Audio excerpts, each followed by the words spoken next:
لكل جعلنا منكم شرعة ومنهاجا.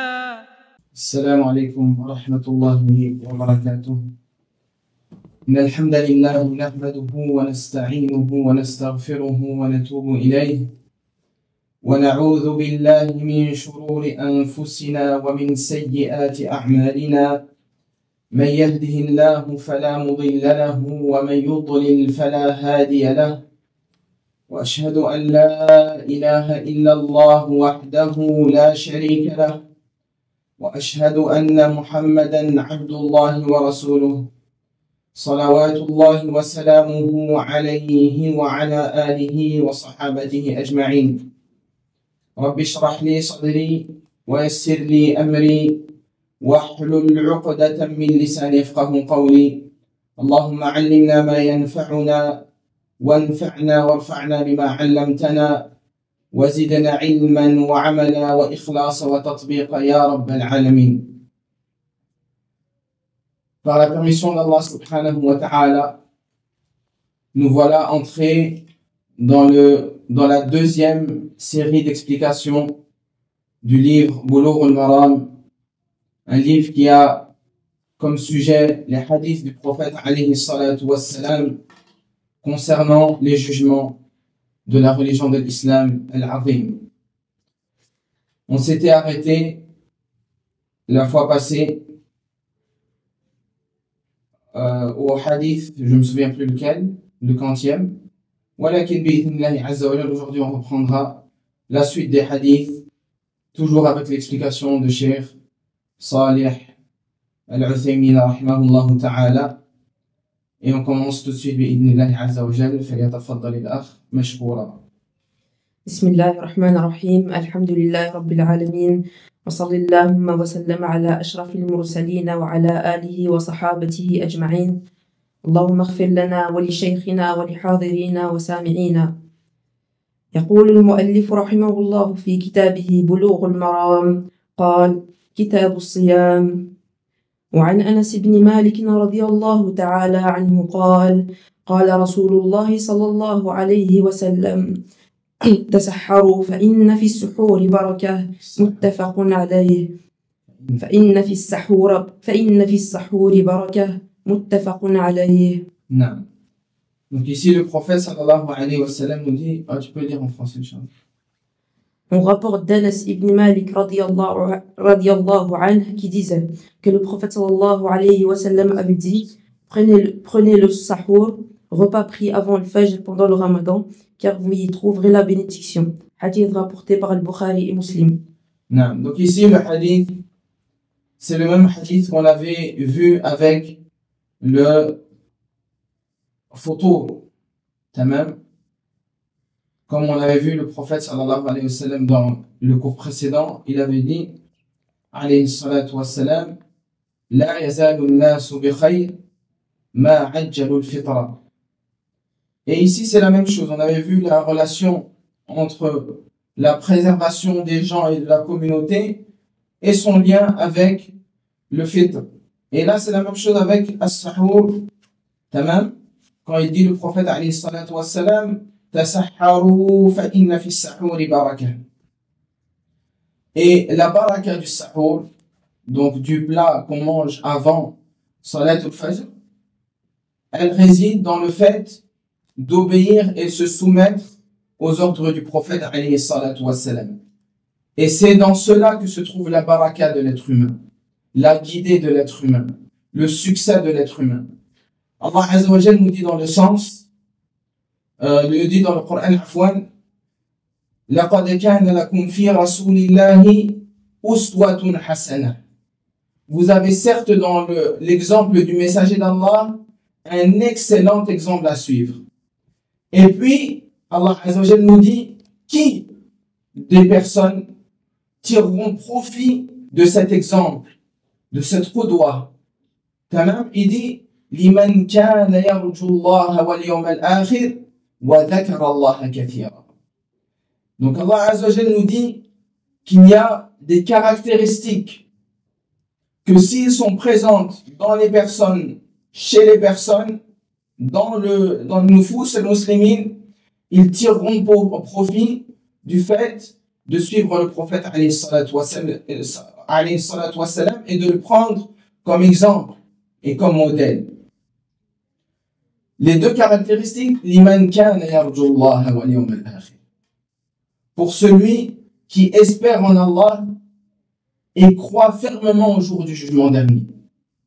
Ainsi, celui qui a une croyance ferme, une croyance correcte, une croyance saine, c'est celui-là qui réussira et qui cheminera bi'idhnillahi azza wa jalla avec la permission d'Allah sur le chemin, les traces de notre prophète alayhi salatu wassalam.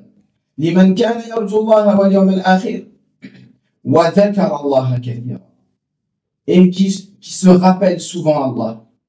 Les personnes qui sont constamment dans l'évocation, qui sont constamment dans la préservation de leur temps libre. Comme le prophète sallallahu alayhi wa sallam nous disait, la yazalu lisanuka ratban bi dhikrillah. Que ta langue soit toujours mouillée par le rappel d'Allah azza wa jalla. C'est-à-dire que c'est des gens qui donnent une importance au temps et à comment ils remplissent leur temps. Donc ceux qui réunissent ces caractéristiques-là, c'est eux qui véritablement suivront à la trace le prophète d'Allah Azza wa Jal, Muhammad sallallahu alayhi wa sallam. Également, il ne suffit pas pour suivre le prophète sallallahu alayhi wa sallam de prétendre le suivre. Juste de le dire par la bouche. Imma les actes, quand on voit les actes que tu accomplis, tu innoves dans la religion d'Allah. Tu as une croyance qui n'est pas la croyance du prophète alayhi salatu wassalam. Tu as une compréhension des textes qui ne sont pas la compréhension que le prophète sallallahu alayhi wa sallam a enseigné aux sahaba. Tu désobéis à Allah azza wa jal souvent. Tu jeûnes très peu. Tu as un mauvais comportement. Tu es grossier. Les gens ont peur de ta bouche, de ce qui sort de ta bouche. Il a akhiri. Donc il suffit pas de la prétention. Et Allah azza wa jal nous a envoyé un verset, nous a révélé un verset sur le prophète sallallahu alayhi wa sallam qu'on appelle ayatul imtihan, le verset du test. Et ce verset là, c'est la parole d'Allah azza wa jal où il dit Qul in kuntum tuhibbuna Allah, dites, ô vous les musulmans, si vous aimez véritablement Allah, fattabi'uni. Allah azza wa jal dit ici à son prophète, dit aux musulmans, si vous aimez véritablement Allah azza wa jal, fattabi'uni. À ce moment-là, alors suivez-moi. C'est-à-dire suivez le prophète sallallahu alayhi wa sallam. fattabi'uni yuhibbukumullah wa yaghfir lakum dhunubakum wallahu ghafurur rahim. Si vous me suivez, alors Allah azza wa jal vous aimera également et il vous pardonnera vos péchés et Allah est pardonneur et miséricordieux. Donc il suffit pas de prétendre. Il suffit pas de prétendre. Il suffit pas de dire qu'on aime le prophète, qu'on suit le prophète. Non, l'application elle doit être visible dans ta vie. Que ce soit dans la croyance, dans la compréhension des textes, dans ton comportement, dans ta manière d'agir avec les gens, dans tes transactions, tout ça, on a un exemple qui est le prophète sallallahu alayhi wa sallam. Et celui qui est véritablement aimant du prophète sallallahu alayhi wa sallam, celui qui aime véritablement le prophète alayhi salatu wa sallam, il s'arrête là où le prophète sallallahu alayhi wa sallam s'est arrêté. Il avance quand le prophète sallallahu alayhi wa sallam a avancé. Il recule quand le prophète sallallahu alayhi wa sallam a reculé. Il rend halal ce que le prophète sallallahu alayhi wa sallam a rendu halal. Il rend haram ce que le prophète sallallahu alayhi wa sallam a rendu haram. Il a affirmé. Et on rapporte du prophète sallallahu alayhi wa sallam, il y a une divergence sur l'authenticité du hadith. Walakin certains savants l'authentifient, d'autres le rendent da'if, faible. Mais en tout cas, son sens, il est bon, puisqu'il est venu dans le Coran également. Il aurait dit, alayhi salatu wassalam, la yu'minu ahadukum حتى يكون هواه تبعا لما جئت به. Allahu Akbar. Le prophète sallallahu alayhi wa sallam, il dit, l'un d'entre vous n'aura véritablement la foi que lorsqu'il soumettra ses passions à la législation avec laquelle je suis venu. حتى يكون هواه تبعا لما جئت به. Et on voit ça également dans le Coran où Allah Azza wa Jal dit فلا وربك لا يؤمنون حتى يحكموك فيما شجر بينهم ثم لا يجدوا في أنفسهم حرجا مما قضيت ويسلموا تسليما. Allah Azza wa Jal nous dit, non par ton Seigneur, ils ne seront véritablement croyants que lorsqu'ils te prendront comme juge dans leurs affaires. Tamam. ثم لا يجدوا في أنفسهم حرجا مما قضيت. Et ensuite, quand ils t'ont pris comme juge dans leurs affaires, ils ne trouvent aucune gêne à accepter ta parole lorsqu'il leur parvient. وَيُسَلِّمُ تَسْلِيمًا. Et ils se soumettent entièrement à ta parole. Tamam. Donc c'est dans ça que réside la baraka du prophète alayhi salatu wassalam. Et c'est les hadiths de Ta'jil al-Fitr ou bien al-Suhour, tout cela, ça revient à se soumettre à la législation du prophète sallallahu alayhi wa sallam, à chercher la baraka dans le fait de se soumettre et suivre les enseignements du prophète alayhi salatu wassalam. Et certains salafs disaient, et on terminera ce hadith ici, Inna al-khayra kulla al-khayri, certes le bien, tout le bien, يعني إن الخير كل الخير أن تتبع. Tout le bien réside dans le fait que tu suives la législation du prophète sallallahu alayhi wa sallam. وإن الشر كل الشر أن تبتدع. Et le mal, tout le mal réside dans le fait d'innover dans la religion d'Allah subhanahu wa ta'ala. Donc ici le hadith, c'est un ordre du prophète sallallahu alayhi wa sallam qui est compris par les juristes ala al-istihbab, c'est-à-dire que c'est fortement recommandé de faire ce que le prophète sallallahu alayhi wa sallam nous dit ici, tasahharu, prenez ce repas avant le fajr. فإن في السحور baraka, parce que dans ce repas-là il y a de la baraka. Et la première baraka qu'il y a dans ce sahur-là, c'est accepter la soumission au suivi du prophète sallallahu alayhi wa sallam, dans lequel il y a l'isma, comment on dit l'isma? La perfection, tamam? La perfection. Et en dehors de lui, il n'y a pas de perfection. Et il y a également une deuxième illa, qui est que dans le sahur, il y a une baraka, c'est-à-dire qu'Allah Ta'ala va placer dans ce repas-là de la baraka qui permettra au corps, à l'âme et à l'esprit de passer toute la journée de jeûne sans problème. C'est ce qui est revenu dans les explications de ce hadith. Non. وعن سلمان بن عامر الضبي رضي الله تعالى عنه عن النبي صلى الله عليه وسلم قال: إذا أفطر أحدكم فليفطر على تمر، فإن لم يجد فليفطر على ماء فإنه طهور. رواه الخمسة وصححه ابن خزيمة وابن حبان والحاكم. On rapporte de Salman ibn Amir al-Dabi radiyallahu anhu que le prophète sallallahu alayhi wa sallam avait dit: rompez le jeûne avec des dattes. Si vous n'en trouvez pas, rompez-le avec de l'eau. En effet, elle est pure. Hadith rapporté par les 5 qui qualifié d'authentique par Ibn Khuzayma et Ibn Hibban et Al-Hakim. Ici, le hadith il concerne le fait avec quoi on devrait rompre le jeûne. Ici également, le hadith il est ala sabili, laysa ala sabili al-wujub, c'est pas à titre d'ordre, d'obligation, walakin ala sabili al-istihbab, c'est plutôt fortement recommandé. Il dit إذا أفطر أحدكم فليفطر على تمر. Tamam. Si, quand vous rompez le jeûne, alors rompez-le avec at-tamr. فَإِن لَمْ يَجِدْ فَعَلَى مَا. Tamam. Et s'il ne trouve pas, alors il rompt avec de l'eau. Cheikh Al-Uthaymin nous explique ici al-afdaliya.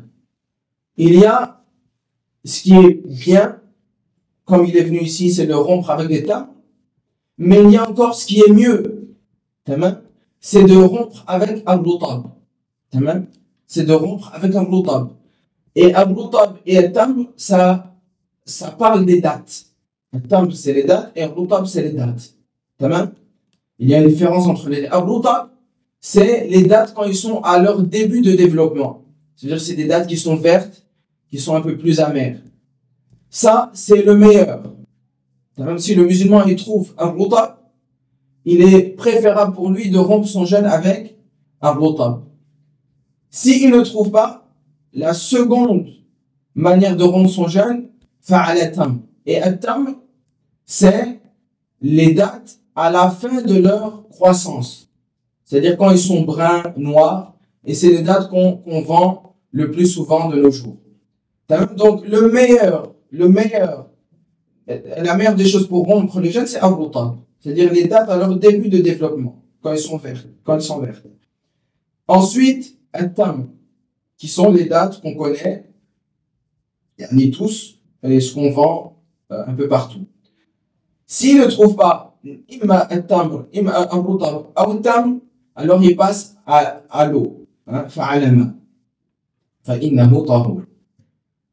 Tamam. Cheikh Al-Uthaymin nous dit, donc il ne convient pas, ça ne fait pas partie du bon comportement du sa'im de rompre le jeûne avec le khubz, avec du pain, ou bien avec le halawiyat, des sucreries, ou bien avec de la soupe, avec autre chose qui n'est pas rapporté dans les textes, comme al-rutab, al-tamr ou al-ma. Par contre, si on trouve ni al-rutab, ni on trouve al-tamr, ni on trouve al-ma, à ce moment-là, on prend ce qu'on a sous la main pour rompre le jeûne le plus rapidement possible, comme c'est venu ici, tasahharu fa inna fi sahuri baraka. Ici, par contre, afwan, c'est concernant al-fitr, c'est le fait de rompre le jeûne al-maghrib. Et donc ça, il faut le faire le plus vite possible. Donc, on cherche ce qui est meilleur. Al-rutab, al-tamr ou al-ma. Si on trouve pas, on va pas commencer à chercher pendant 15 minutes, alors que le prophète nous a également ordonné de faire le plus vite possible. À ce moment-là, si on trouve pas, on prend ce qu'on a sous la main et on rompt le jeûne. Donc, ce qui est un manque de comportement dans le fait de rompre le jeûne, c'est quand il y a une présence de dates, imma al-rutab et al-tamr, ou bien de l'eau, mais nous, on se dirige vers la soupe, ou bien vers les sucreries, ça c'est un manque de comportement. Tamam. وعنه قال رسول الله صلى الله عليه وسلم من لم يدع قول الزور وعملا به والعمل به والجهل فليس لله حاجة في أن يدع طعامه وشرابه. رواه البخاري وأبو داود واللفظ له. On rapporte d'Abi Hurayra radiyallahu anhu qui disait, le prophète sallallahu alayhi wa sallam avait dit, celui qui ne cesse de dire des frivolités et d'agir en conséquence, tout en étant ignorant, Allah n'aura pas besoin qu'il cesse de manger et de boire. Hadith rapporté par Al-Bukhari et Abi Daoud qui en a donné la version. Non. Donc ici, c'est également les comportements à adopter durant le jeûne. Le prophète sallallahu alayhi wa sallam, il dit Man lam yada' qawl az-zur, celui qui ne délaisse pas qawl az-zur, ce sont les péchés commis avec la parole. Tout péché qu'on commet avec la parole, ça rentre dans qawl az-zur, les paroles futiles, que ce soit le mensonge, le fait de parler sur le dos des gens, le fait de tricher, le fait al-buhtan, le fait d'incriminer des musulmans faussement, ila akhirihi, tout ce qui peut sortir de la bouche du musulman et qui est haram, ça fait partie de qawl az-zur. Et le prophète sallallahu alayhi wa sallam, il dit, man lam yada' qawl az-zur, celui qui délaisse pas ça. Wal amal bihi, al-amal bihi, c'est toutes les actions qui sont haram. Tamam? Toutes les actions, les choses qu'on fait qui sont haram, comme al-dhulm, le fait d'être injuste, tamam, qui sont en dehors de la parole. Ce sont des actions qu'on fait, le fait de frapper quelqu'un, il a fait des actions qu'on fait en dehors de la parole. Ça, c'est al-amal bihi. Wal jahla, c'est al-udwan li ghayri. C'est le fait de transgresser contre autrui. Tamam, on transgresse contre une autre personne. Donc, celui qui délaisse pas ça, le fait de dire des paroles haram, de faire des actions haram et de transgresser concernant le droit des autres, فَلَيْسَ لِلَّهِ حَاجَةٌ فِي أَنْ يَضَعَ طَعَامَهُ وَشَرَابَهُ. Alors Allah n'a pas besoin qu'il délaisse sa boisson et sa nourriture. Ici, ça ne veut pas dire que le jeûne, il est invalide. Plutôt, en fonction des mauvaises choses qu'on fait, la qualité et l'acceptation et la récompense du jeûne, elle sera diminuée. Et il se peut même que quelqu'un jeûne et ne reçoit de son jeûne que elle joue la faim, ou l'atash et la soif. Parce que il jeûne, mais tellement il fait les actes qu'on a dit ici, il ment, il est mauvais envers les autres. On voit pas de traces du jeûne en lui, à part si ce n'est le fait qu'il s'abstient de boire et de manger. Tamam? Comme le prophète sallallahu alayhi wa sallam dit, rubba sa'imin laysa lahu min siyamihi illa al-ju' wal-'atash. Il se peut qu'il y ait un jeûneur qui n'a de son jeûne comme récompense rien d'autre que le fait qu'il a eu soif et qu'il a eu faim. Tamam? Donc ici, pourquoi? Parce qu'il n'a pas concrétisé la raison pour laquelle Allah Ta'ala a légiféré le jeûne. Ya ayyuhalladhina amanu kutiba alaykumus siyam kama kutiba ala alladhina min qablikum limadha la'allakum tattaqun. Ô vous qui avez cru, on vous a prescrit le jeûne comme on l'a prescrit aux nations avant vous, afwan, la'allakum, pourquoi? La'allakum tattaqun, afin que vous atteigniez la piété. Donc si le jeûne, il te pousse pas à être meilleur, à délaisser les mensonges de paroles, d'actes ou envers autrui, qu'est-ce que tu tires du jeûne alors? Tamam? Illa al-ju' wal-'atash, comme le prophète sallallahu alayhi wa sallam, si ce n'est la faim et la soif. وعن عائشة رضي الله تعالى عنها قالت كان رسول الله صلى الله عليه وسلم يقبل وهو صائم ويباشر وهو صائم ولكنه كان أملككم الإرب أملككم لإربه متفق عليه واللفظ لمسلم وزاد في رواية في رمضان. نعم. Donc ici Aïcha radiallahu anha. نعم, tu peux le dire en français. On rapporte de Aïcha radiallahu anha qui disait le prophète sallallahu alayhi wa sallam m'embrassait tout en jeûnant, me touchait tout en jeûnant, mais il sallallahu alayhi wa sallam était plus en mesure de contrôler ses pulsions que vous. Hadith rapporté par Al-Bukhari et Muslim. Muslim en a donné la version, mais il ajouta durant le mois de Ramadan. Ici donc, ça parle de l'autorisation pour le jeûneur d'embrasser sa femme, de faire des câlins à sa femme, il a un khili. Donc ici, c'est l'autorisation. Mais Aïcha radiallahu anha, elle nous dit une parole qui est très importante. Lakinnahu, il faisait cela avec ses femmes pendant qu'il jeûnait. Lakinnahu amlakukum li'irbihi. Par contre, c'était celui qui contrôlait le plus ses pulsations, ses sensations. Non, c'est pulsions. C'était celui qui contrôlait le plus ses pulsions. Qu'est-ce que on tire de ce hadith-là? Que celui qui ne craint pas qu'il y ait le liquide spermatique qui sort alors qu'il embrasse sa femme ou bien qu'il fait des câlins à sa femme, il a akhirihi, celui-là, il lui est permis de faire ces choses-là pendant qu'il jeûne. Amma celui qui craint pour lui el-fitna, qui craint pour lui que ça réveille en lui le sentiment de vouloir avoir des rapports, ou bien de vouloir aller plus loin, ou bien qui craint qu'en faisant cela, le liquide spermatique il sort, celui-là, à ce moment-là, il ne devra pas justement faire ça, parce que le fait que le liquide spermatique sort avec plaisir, c'est un annulatif du jeûne.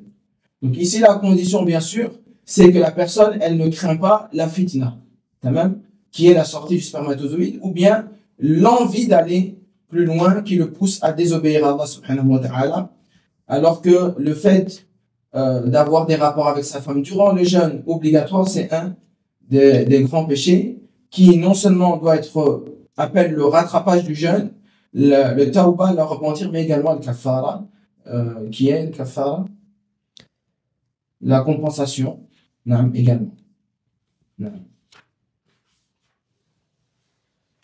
وعن ابن عباس رضي الله تعالى عنهما أن النبي صلى الله عليه وسلم احتجم وهو محرم واحتجم وهو صائم رواه البخاري.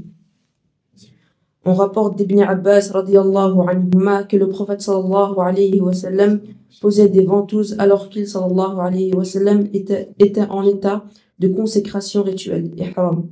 Il avait aussi posé des ventouses alors qu'il sallallahu alayhi wa sallam jeûnait. Hadith rapporté par al-Bukhari.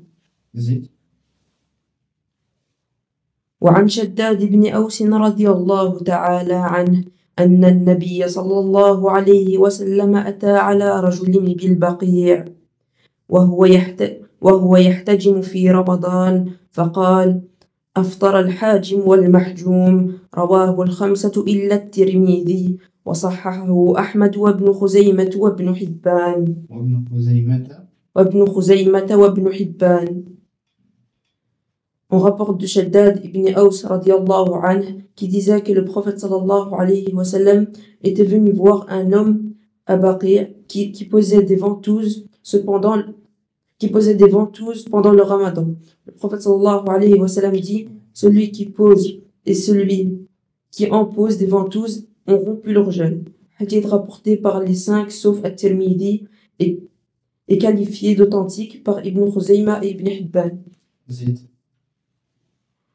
وعن أنس رضي الله تعالى عنه قال أول ما كرهت الحجامة للصائم أن جعفر بن أبي طالب احتجم وهو صائم فمر به النبي صلى الله عليه وسلم فقال أفطر هذان ثم رخص النبي صلى الله عليه وسلم بعد في الحجامة للصائم وكان أنس يحتجم وهو صائم رواه الدارقطني وقواه. On rapporte d'Anas radiyallahu anhu qui disait la première blâmation des ventouses était quand Ja'far ibn Abi Talib se faisait poser des ventouses. Alors le prophète sallallahu alayhi wa sallam est passé près de lui et dit: ces deux ont rompu leur jeûne. Puis le prophète sallallahu alayhi wa sallam a autorisé la pose des ventouses à celui qui jeûne. Anas le faisait en jeûnant, hadith rapporté par Daraqutni qui l'a qualifié d'authentique. Non. Donc ici, ça concerne le fait de faire la hijama durant le jeûne obligatoire ou bien durant le jeûne en général. Et même ici, le cheikh Al-Uthaymin, il a un avis qui n'est pas celui du livre en tant que tel. Parce que celui du livre, il est clair que le dernier hadith qu'il a cité, il dit que Ja'far ibn Abi Talib, un jour il faisait le hijama, et le prophète sallallahu alayhi wa sallam a dit faqala aftara hadan. Celui qui a fait le hijama et celui sur qui on fait, ils ont rompu leur jeûne. Thumma rakhasa an-nabiy sallallahu alayhi wa sallam ba'du fi al-hijama lis-sa'im. Et ensuite, après le prophète, il a rendu ça autorisé de faire al-hijama pour le jeûneur. Cheikh Al-Uthaymin, il nous dit que al-hijama, c'est un annulatif du jeûne. Tamam. à cause des hadiths qui ont été cités plus au-dessus. أن النبي صلى الله عليه وسلم احتجم وهو محرم واحتجم وهو صائم ثم قال الحديث الثاني أفطر الحاجم والمحجوم. Celui qui fait la hijama et celui sur qui on l'a fait ont rompu leur jeûne. Tamam. Donc ici il y a deux raisons. La première raison, c'est au temps du prophète sallallahu alayhi wa sallam, bien sûr la hijama, elle n'était pas faite comme on la connaît aujourd'hui avec des outils pour presser la peau, comme ça retient l'air et le sang il sort. Non, c'était pas fait comme ça. C'était plutôt avec des grosses cornes avec lesquelles on aspirait pour faire tirer la peau, pour mettre de l'air dans la peau. Et donc il se pouvait que celui qui aspire, qui fait la hijama, il aspire du sang et il l'avale involontairement. Donc c'est pour ça que al-hajim, celui qui faisait la hijama, lui, on a dit, le prophète sallam a dit que également, lui, il rompait le jeûne. Donc il faut comprendre pourquoi il le dit. Parce que en règle générale, de nos jours, on ne pourrait pas comprendre parce qu'il n'y a pas de cause qui fait que celui qui fait la hijama, le praticien, il rompt le jeûne.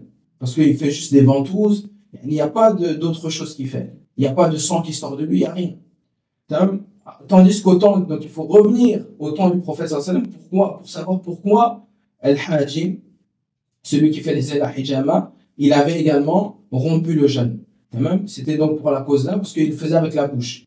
Parfois il aspirait, il pouvait avoir du sang qui remontait. Et celui sur qui on faisait la hijama, donc celui qui est sur la table du praticien et qui se fait tirer du sang, lui c'est clair. Pourquoi? C'est les ikhraj dam, c'est le fait qu'il sort le sang bikathra, avec abondance. Et ça yusabbibu da'f al-badan, ça cause le fait que le corps il devient faible. Et donc c'est à cause de ça que la hijama elle rompt le jeûne de la personne. Donc quand on comprend les causes, on comprend également certaines choses qu'on peut retrouver de nos jours et qui auront le même jugement que le hijama, qui fait rompre le jeûne. Par exemple, quelqu'un qui se fait sortir beaucoup de sang du corps par des prises de sang ou autres, ça aura le même jugement que la hijama. Pourquoi? Parce que la raison de l'interdiction de la hijama et la raison pour laquelle la hijama ça fait rompre le jeûne, c'est le fait que le sang il sort abondamment et qu'il affaiblit le corps. Donc toute intervention qui fera la même chose, ça veut dire la sortie abondante du sang qui causera une faiblesse du corps, ce sera également interdit et celui qui fera cela, il aura rompu son jeûne également. Et je pense qu'on va s'arrêter ici, Inch'Allah, pour ne pas faire trop longtemps. Et on demande à Allah subhanahu wa ta'ala de nous donner la force d'appliquer ce que l'on entend. On demande à Allah subhanahu wa ta'ala de nous donner la sincérité, le suivi du prophète sallallahu alayhi wa sallam et la guider ici-bas comme dans l'au-delà. هذا والله أعلم وصلى الله وسلم على نبينا محمد وعلى آله وصحبه أجمعين وآخر دعوانا أن الحمد لله رب العالمين وجزاكم الله خيرا.